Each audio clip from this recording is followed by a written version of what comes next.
Hello, my name is Juan Alvarez, and these are. Hello, I'm Damian Manzoris. Nicole Juliana. Today, we would like to talk about our case study. In this case study, we found factors that we consider a debate between discrimination and loyalty.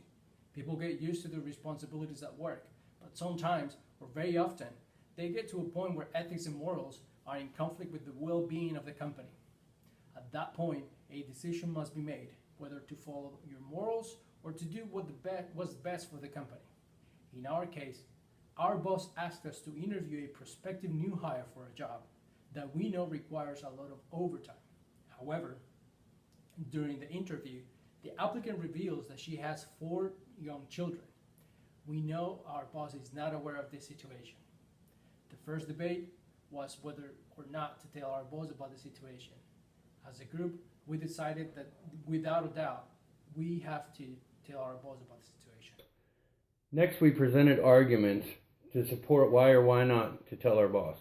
Although we all agreed to tell the boss due to loyalty and productivity issues, we also decided that there were ethical factors to consider.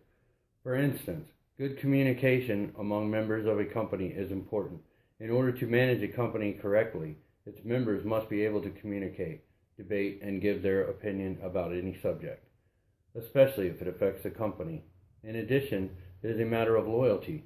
A manager must put the interests of the corporation ahead of his own. Just knowing that the position requires evening and overtime work makes this information vital to any decision that is made.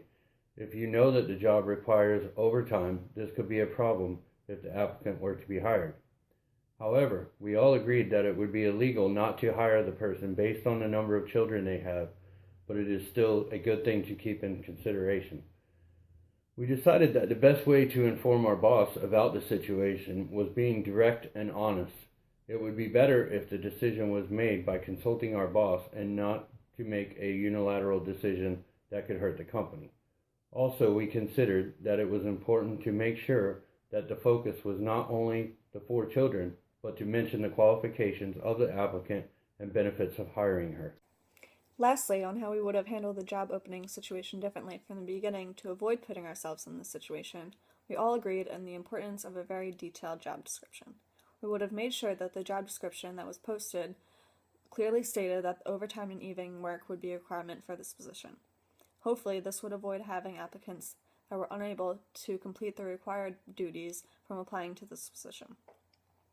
Also, at the beginning of the interview, I would have stressed the fact that requirements of this position to make sure it was clear to the applicant that the unavailability would weigh heavily on the decision to hire. As a conclusion, we agree that this is not a black and white situation, and good communication is needed so nobody feels discriminated, or our boss may think that we are not looking after the best interest for the company.